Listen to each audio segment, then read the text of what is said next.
O cliente em potencial é o cliente que mais compra da gente, é o cliente que fica por mais tempo consumindo os produtos e os serviços da nossa empresa, renovando o contrato cada vez mais, que naturalmente vai te dar mais lucro. Ele é um cliente satisfeito, fiel, que vai indicar a empresa. Então, se vocês conseguirem já fazer essa segmentação aqui do cliente em potencial, eu diria que ela é uma das principais. É a que mais vai ajudar tanto vocês como CS fazerem a empresa de vocês crescerem, quanto os clientes de vocês terem mais sucesso. Porque aqui também a gente está falando de cliente em potencial que também tem mais resultado. Para uma relação ser saudável, ela precisa ser boa, tanto do ponto de vista do cliente, quanto do ponto de vista da empresa, né? Então vamos falar um pouquinho sobre esse tipo de segmentação. Bom, mas como é que eu vou saber quem são os meus clientes em potencial, né? Você precisa olhar para a sua base de clientes. Onde estão as informações dos seus clientes? Elas estão num CRM, ou elas estão em um sistema de automação de marketing, ou elas estão em um sistema de gestão de CS, não importa onde elas estão, importa que você olhe. Você precisa dar o primeiro passo. Já prestei consultoria para empresas com 36 milhões de clientes. E qual foi o primeiro passo? Criar um projeto piloto para segmentar algum tipo de cliente específico, descobrir qual que é esse tipo de cliente e aí fazer um tipo de atendimento ou de CS diferenciado por testes. Então você vai lá, faz um teste piloto e aí vai aplicando esse modelo para um grupo maior e assim por diante. Então não tem mistério, vocês precisam olhar para a base de vocês, né? E se é muito grande, vai fazendo por partes. Pode usar outros recursos aqui, pode usar a inteligência artificial, pode usar alguns recursos de tecnologia para entender melhor esse perfil de cliente. Pode fazer algumas perguntas específicas para toda a base e aí já sair registrado. O cliente potencial é o ICP. Então, que indicadores que a gente precisa observar dessa base, né? A gente está aqui visando o resultado da empresa, o sucesso da empresa, o sucesso das pessoas. Então, é importante, primeiro, se aquele cliente, se ele tem resultado positivo, né? Se o serviço que eu estou entregando para ele está gerando um resultado e na percepção desse cliente é um resultado positivo. Na minha empresa, por exemplo, eu entendo se o cliente tem resultado quando o ROI dele está alto ou quando eu gero vendas, né? Eu trabalho com marketing digital, ou quando eu consigo fazer com que ele venda muito através de uma estratégia digital que eu desenvolvo.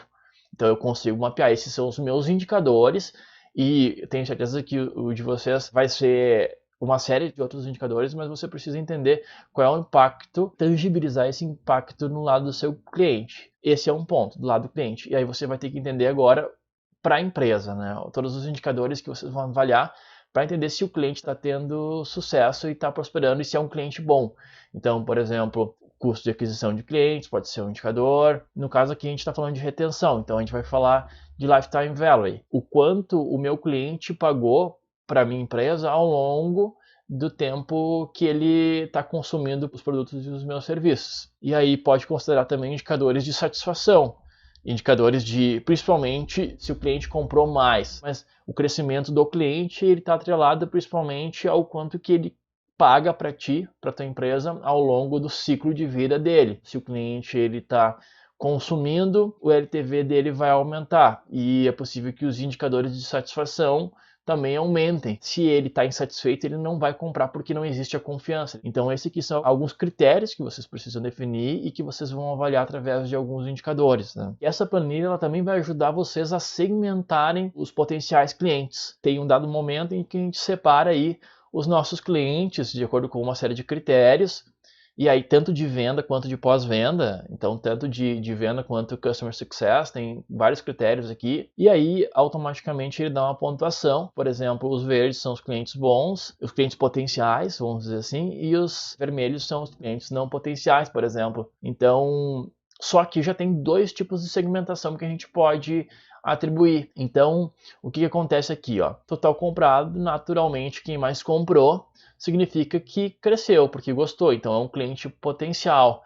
Se foi fácil de vender um novo produto ou um novo serviço, então também é um cliente potencial. Aqui a frequência de compra, se a frequência for trimestral, por exemplo, total faturado, também corresponde ao cliente potencial. Tempo de carteira significa o quê? Se o cliente está muito tempo na minha empresa, e quanto mais tempo, significa que mais ele está gostando. Via de regra, o cliente fica bastante tempo porque ele está gostando do resultado. Nível de energia para atender o cliente, né? Então, será que a tua equipe ela demanda mais tempo ou menos tempo para atender? Isso é bom se demandar menos tempo, porque naturalmente menos tempo é menos recurso. Então, se vocês atendem bem o cliente, aí a gente tem indicadores de satisfação, por exemplo, o NPS, Customer Emotional Value, Customer Satisfaction. Isso é uma autoanálise que vocês têm que fazer. E se vocês tiverem dados para fazer essa autoanálise dos clientes, melhor ainda, né? Se vocês tiverem um NPS e o cliente respondeu no 10 o NPS, atendemos bem, sem dúvida nenhuma. Não é um trabalho rápido de se fazer. É um trabalho mais demorado, mas aí vocês que estão aí coordenando um time ou fazendo a gestão de um time, é importante que vocês façam esse trabalho e reservem na agenda de vocês para evoluir isso, porque isso vai ser bom para a empresa e bom para os clientes também. Bom, se vocês gostam de atender o cliente também, existe a questão do cliente ser fit de fato. Às vezes tem fit cultural, né? Tem um cliente que é completamente diferente da cultura da empresa. Nós só estamos atendendo porque não tinha ICP, ou porque o vendedor não viu esse critério e passou. Tem que levar em consideração isso, porque se a equipe, o time não se sente confortável, o cliente também, por mais que você, lógico, seja uma relação estritamente profissional, o cliente pode perceber que aquilo não está sendo sincero, enfim, pode ser ruim. O cliente gosta do atendimento, aí também está relacionado com a satisfação do cliente, né?